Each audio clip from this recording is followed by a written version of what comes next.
Madame, Monsieur, bonsoir. Bienvenue à cette édition du journal sur la télévision. Voici tout de suite le sommaire. Célébration de la journée internationale de la femme ce 8 mars, journée passée en méditation à Lubumbashi, tel que souhaité par le ministre national du genre, famille et enfants. Dans les écoles, plus de port de pagne par les écolières. Cependant, les leçons ont eu lieu. Au cours de cette édition du journal, nous parlerons également insécurité. Le bureau du quartier Gambela a été visité par des inconnus, et cela 4 jours après la réunion sur la sécurité à Lubumbashi qu'avait tenu le maire Jean-Oscar Sanouza Mutunda. Une fois de plus, Madame, Monsieur, bonsoir et bienvenue à cette édition du journal. 8 mars 2013, une journée comme toute autre journée de la semaine à Lubumbashi. Il n'y a pas eu défilé ni cérémonie de réjouissance populaire sur la ville. Tout s'est déroulé normalement comme d'habitude, preuve que le message lancé par le ministre du genre, famille et enfants a été bien compris et surtout intériorisé. Les détails dans cet élément de reportage. Pas de podium sur la place de la Poste à l'occasion de la journée internationale de la femme célébrée chaque 8 mars. Contrairement aux années antérieures, la ville de Lubumbashi est calme, tout se passe normalement. C'est donc une journée ordinaire. En plein centre-ville commercial, les magasins, boutiques et autres sont ouverts. Tout le monde est à son poste. Certaines femmes vendeuses des légumes et autres produits de première nécessité étaient au rendez-vous comme d'habitude. C'est un 8 mars différent des autres. Mais d'autres femmes ont préféré rester à la maison méditer en signe de compassion avec les femmes de l'Est victimes des guerres et violences. C'est le cas des maîtresses d'école maternelle et primaire. Il faut dire que le mot de Madame le ministre du genre, famille et enfants est donc observé. Journée célébrée en République démocratique du Congo sous le thème « Ensemble contre la guerre et les violences à l'égard des femmes et des filles en consolidant la paix et la justice en RDC ». Et tous les élèves de Lubumbashi étaient à l'école ce vendredi 8 mars. Les filles étaient habillées en uniforme bleu et blanc comme leurs collègues garçons. Même sans porter le pagne ou sans défiler, la journée internationale de la femme s'est bien passée dans les écoles, dit Maurice Mazel. À l'occasion de la journée internationale de la femme, célébrée à travers le monde entier chaque 8 mars de l'année, à l'enseignement primaire, secondaire et professionnel, dans la capitale cuprifère, les jeunes filles, à l'instar de leurs condisciples, ont porté l'uniforme bleu et blanc. La jeune fille n'a plus porté, comme par le passé, le pagne. Une journée du 8 mars semblable au jour ordinaire parce que le mot d'ordre du ministre du genre, famille et enfants a été suivi à la lettre. Je crois que Madame la ministre a trouvé le mot juste pour le 8 mars. Le 8 mars, tout ce temps a été réduit au cours du pagne, défilé, les mamans vont aller boire, faire des bêtises toute la journée. Et pourtant, ce n'est pas ça le but du 8 mars. Nous devons réfléchir sur un sujet, sur le sort que subissent nos penseurs de l'Est, les tortures qu'elles subissent, tout ça. Nous devons réfléchir. Comment trouver des solutions, des remèdes, proposer des remèdes aux autorités, aux internationaux pour qu'ils trouvent des solutions aux problèmes que vivent les femmes de l'Est.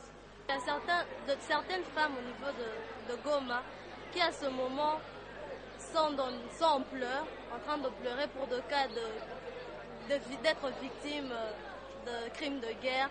Elles sont violées et le bandit n'ont pas respecté leurs valeurs de femmes. Et en ce jour, c'est sûr qu'elles n'auront pas ce plaisir-là de fêter cette journée en tant que femmes parce qu'on a bafoué leur valeur d'être femmes. Adieu les défilés stériles et le port de pagne au motif de fois flatteurs et des slogans creux comme « Je dénonce » ou encore « Représentativité de la femme dans les institutions de l'État ». 8 mars 2013, on en parle encore au cours de cette édition du journal. Les femmes ont eu à effectuer une visite au restaurant Bushcamp. Les détails dans cet élément de reportage. Mapendo, voilà le thème générique qui était au centre d'une conférence débat qui a réuni les femmes de toutes catégories sociales à l'occasion de la Journée internationale de la femme. Une initiative de Madame Mathilde Bellatar, propriétaire du restaurant Bushcamp. Dans son exposé, l'initiatrice de la conférence a en toute responsabilité développé le sous-thème basé sur la confiance et la fidélité qui doivent caractériser la femme, où qu'elle soit. Le thème Mapendo, je l'ai choisi la nuit, je dormais. J'ai choisi ce thème parce que, au fait, je pense beaucoup et je me rends compte quand même que l'amour est au centre de tout. L'amour, sans amour, on ne peut rien faire. Donc, avant de commencer, même à donner un enfant, je crois qu'il faut de l'amour. Donc, je crois que l'amour doit construire le Congo. Parmi les oratrices, l'on a également noté l'exposé du docteur Borassi Sichenge, axé sur l'hygiène. Les participantes à cette conférence ont aussi été édifiées par les speeches de Mme Louise Takizala et Agnès Nkoy, qui ont quant à elles évoqué la problématique de l'éducation à travers laquelle la femme a toujours joué un rôle prépondérant. Dieu nous a choisis pour que nous puissions porter la vie. Nous sommes les privilégiés de Dieu. On nous appelle des sexes faibles, mais nous faisons des choses beaucoup plus difficiles que les hommes auraient fait. Il nous a choisis pour que nous puissions porter la vie. Donc c'est un privilège. Et ce privilège-là a un coût. S'il nous a choisis pour porter la vie, il nous a choisis aussi pour éduquer cette vie-là. Madame Élise Kalassa, qui faisait aussi partie des oratrices, s'est étalée sur la manière dont la femme doit gérer les fonds dans son ménage, au sein d'une entreprise et à travers la société. Et cela n'est possible qu'à une condition, que la femme soit instruite. Elles en sont toutes sorties édifiées après tous ces exposés. Et ce n'est qu'à ce prix que la célèbre citation « Éduquer une femme, c'est éduquer toute une nation » aura tout son sens. Et à l'occasion de la journée marquant la fête de la femme, les étudiantes de la faculté des sciences agronomiques ont été conviées à une conférence débat animée par le professeur Gertrude Kaiba Boukassa. Le thème choisi 8 mars, le pagne, réflexion ou la prise de conscience, reportage. 8 mars, le pagne, réflexion ou la prise de conscience. C'est autour de ce thème que le professeur Gertrude Kaiba Boukassa a tenu une conférence débat à l'attention des filles de la faculté des sciences agronomiques ce vendredi 8 mars 2013. Dans son exposé, l'oratrice est revenue sur différentes formes de violence et d'exaction dont est souvent victime la femme. Et le plus souvent, à cause du mauvais habillement de la femme elle-même. Vu la pertinence et l'intérêt du débat, plusieurs questions ont été posées au professeur Gertrude Kaiba Boukassa. Et l'oratrice est par la suite revenue sur l'essentiel de tout ce qu'a été la conférence débat. La journée de 8 mars, c'est une journée réservée à la femme. Nous avons passé une petite conférence débat avec les étudiantes d'agronomie qui portait sur 8 mars, pagne ou réflexion de la femme. Nous avons échangé avec les étudiantes. Nous sommes arrivés à une conclusion que la journée du 8 mars doit être une journée beaucoup plus de réflexion que du port de pagne. Mademoiselle Micheline Kassongo, représentante des étudiantes de l'agronomie, a dit merci au nom de ses collègues à toute l'organisation. Grâce donc au cercle de la faculté des sciences agronomiques en collaboration avec le professeur Kaiba Boukassa, la date du 8 mars 2013 aura été une occasion de réfléchir sur le devenir et la bonne instruction de la femme de demain. Et les femmes de l'entreprise minière Rwashi Mining ont célébré autrement la fête du 8 mars. Elles ont invité plus de 100 femmes déplacées venues de Mpweto et Mitwaba, à qui elles ont remis un pagne et un sac de farine à chacune. Ensuite, elles se sont rendues à la prison centrale de la Kassapa où plusieurs denrées de première nécessité ont été distribuées aux femmes et toutes ces délégations étaient conduites par Madame Élise Kalassa, la chargée du social de cette entreprise. Léon Magloire Monga nous en parle. Pour l'édition 2013, les femmes de l'entreprise Rwashi Mining ont préféré redonner le sourire à celles qui en manquent. Avec à leur tête Madame Élise Kalassa, la chargée du social, elles ont invité une centaine de femmes ayant fui les atrocités dans les territoires de Mpweto et Mitwaba. Ces femmes ont eu chacune droit à un pagne et à un sac de farine. Chant d'allégresse et sourire aux lèvres, Ces femmes de Pueto et de Mitoaba ont trouvé quelques mots de gratitude à l'endroit de l'entreprise minière bienfaitrice.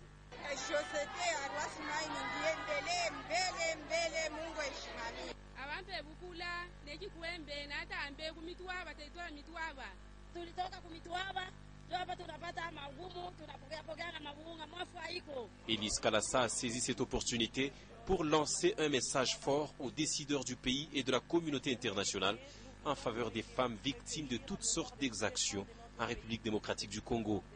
Ensuite, ce sont les 31 femmes détenues du centre pénitentiaire de la Kasapa qui ont reçu les mamans de Rwashi Mining.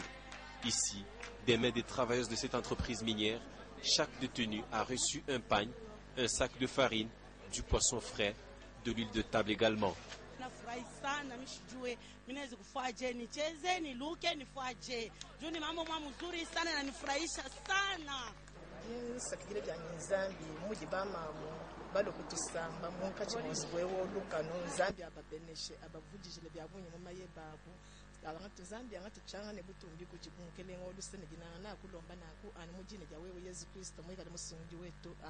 Pour ces femmes détenues qui ont aussi retrouvé leur sourire en cette journée mémorable, le 8 mars 2013 aura été un jour tout à fait spécial grâce à ce geste social posé par les mamans de Rwashi Mining.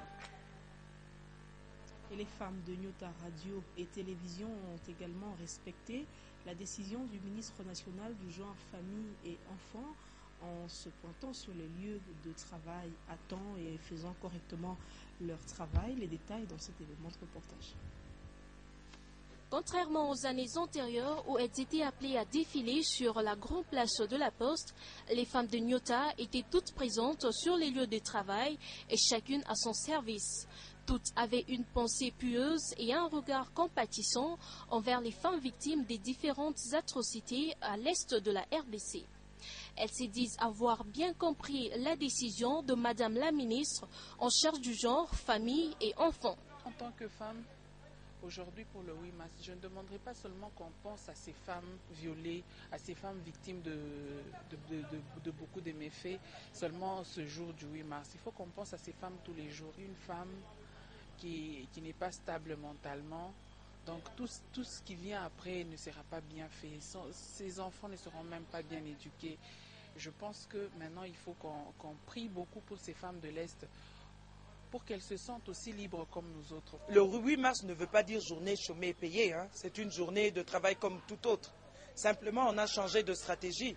Cette année, on a décidé qu'il n'y aurait pas de défilé, tout ce qui entoure toutes les manifestations et tout. Mais on a décidé de réfléchir maintenant, cette année, on suit le mot d'ordre du ministre du Genre et Famille, de réfléchir sur le rôle de la femme au sein de la société congolaise et d'avoir une pensée pieuse pour nos sœurs de l'Est qui subissent des violences suite aux affres de la guerre.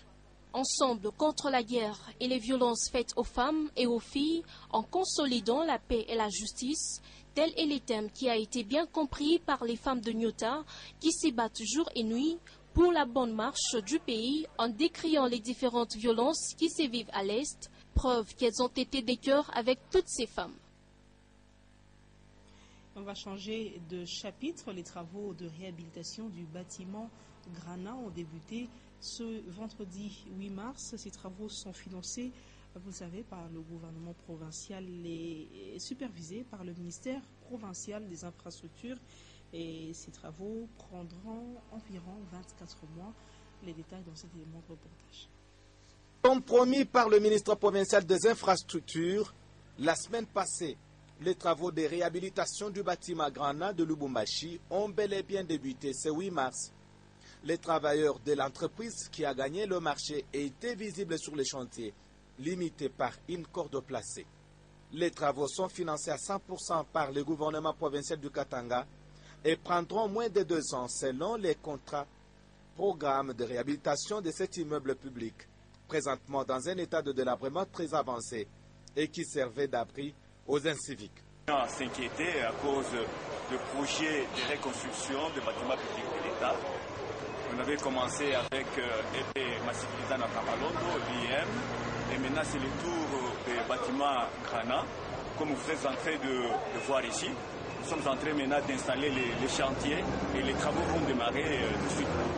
Les habitants de Lubumbashi et les chauffeurs de taxi qui sont à côté du bâtiment Grana n'ont pas tardé à jeter des fleurs au gouvernement Moïse Katumbi Chapwe, initiateur de l'idée de réhabilitation de ces bâtiments de l'État en plein centre-ville de Lubumbashi. Remercions d'abord, nous remercions le gouvernement provincial, entre autres le gouverneur de la province Moïse, de cette initiative de pouvoir réhabiliter ces bâtiments vieux depuis l'époque coloniale. Et comme ils ont eu cette initiative de le réhabiliter, en tout cas nous les remercions parce que c'était un bâtiment qui était très sale. Et quand il y avait les occupants là, il y avait la saleté vraiment, on ne peut pas comprendre, une saleté vraiment inédite. Le bâtiment Grana sera bientôt sécurisé durant les travaux. Les taxibus qui y stationnaient seront délocalisés par la mairie de Lubumbashi pour permettre au ministère provincial des infrastructures, à travers sa division des travaux publics, à bien superviser ces travaux. Et 4 jours seulement après la tenue d'une réunion portant sur l'insécurité à Lubumbashi, l'insécurité se vit toujours dans certains quartiers de cette municipalité. Cette fois, c'est le bureau du quartier Gambela qui a été visité nuitamment par des personnes non autrement identifiées. Reportage. Le quartier Gambela est confronté à ces jours aux nombreux cas d'insécurité.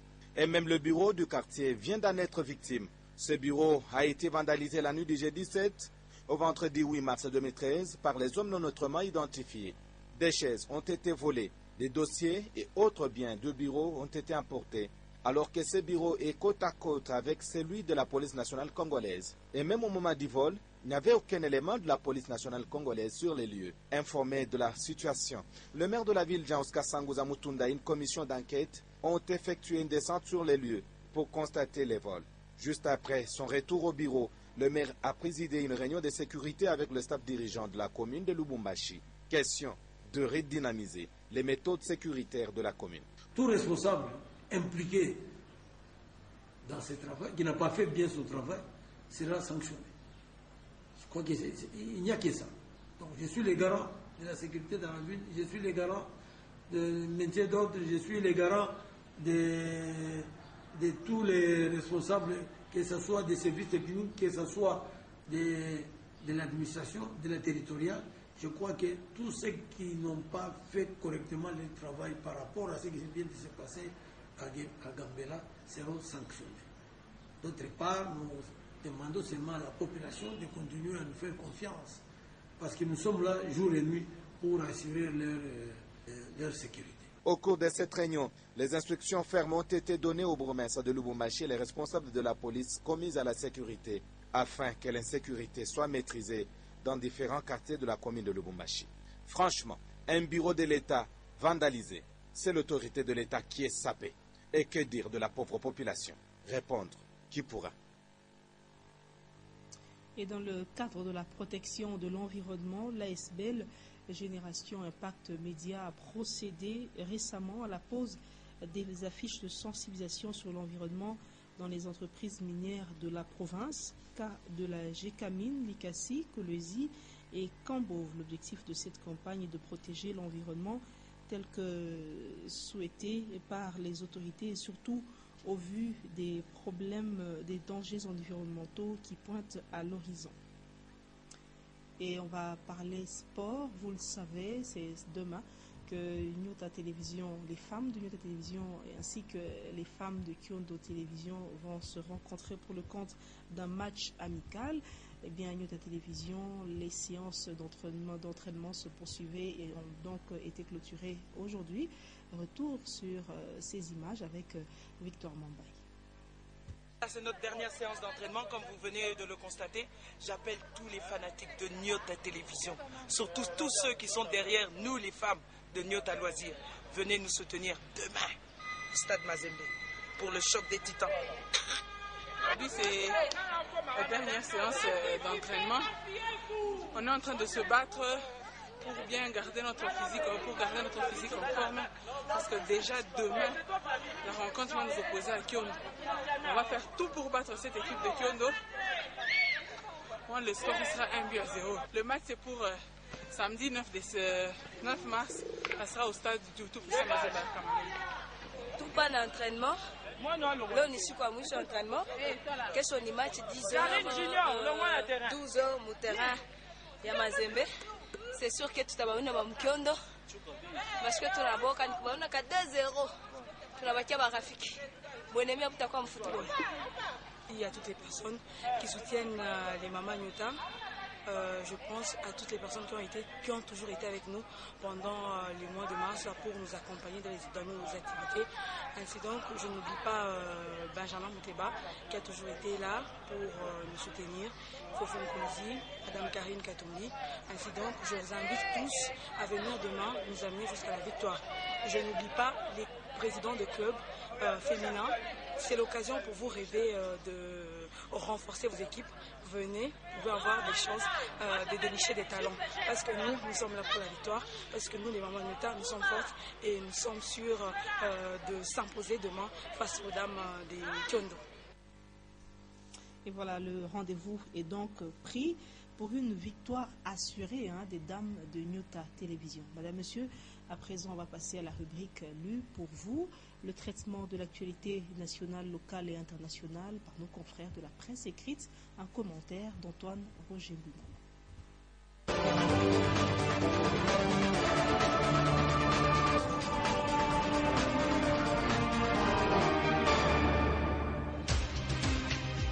« 8 mars 2013, à la une de Lu pour vous, Kagame place Bissimo à la tête du M23. Insécurité, Amitoaba, les chefs coutumiers, enquête de sécurité.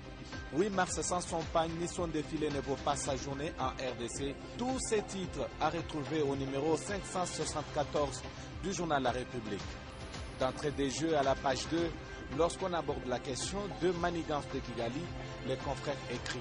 L'aile M23 de Jean-Marie Roniga s'est doté des nouveaux chefs à la personne de Bertrand Bissimo.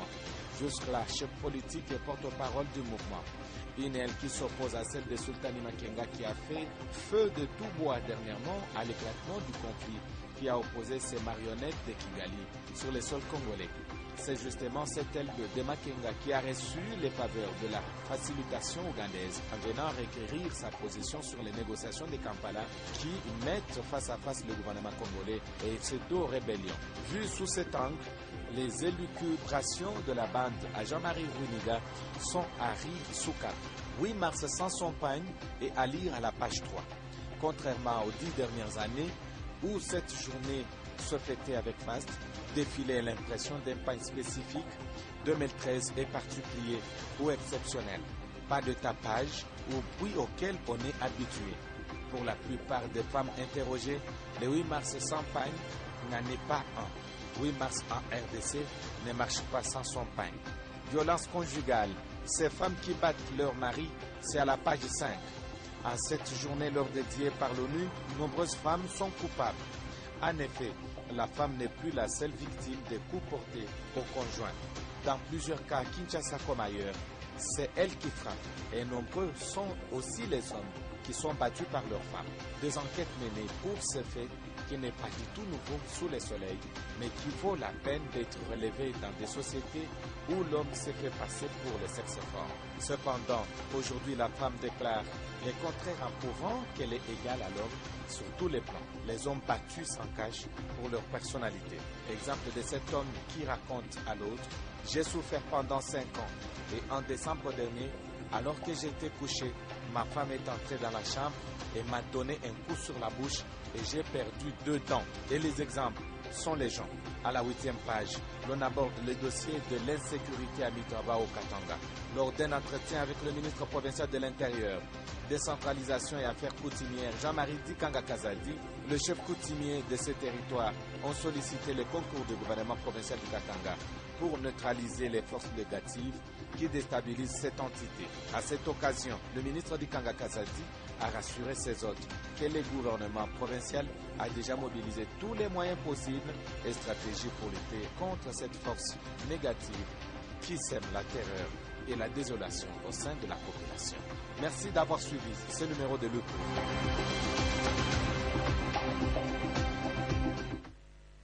Fin de cette édition du journal. Madame, Monsieur, merci à vous de l'avoir suivi. Avant de nous quitter, voici le rappel des titres. Célébration de la Journée internationale de la femme ce 8 mars, journée passée en méditation à Lubumbashi, tel que souhaité par le ministre national du genre, famille et enfants. Dans les écoles, plus de port de pagne par les écolières. Cependant, les leçons ont eu lieu. Au cours de cette édition du journal, on a également parlé insécurité et le bureau du quartier Gambela a été visité par des inconnus, et cela 4 jours après la réunion de sécurité à Lubumbashi tenue par le maire Jean-Oscar Sanjoza Mutunga. Fin de ce journal. Mesdames, Messieurs, merci à vous de l'avoir suivi.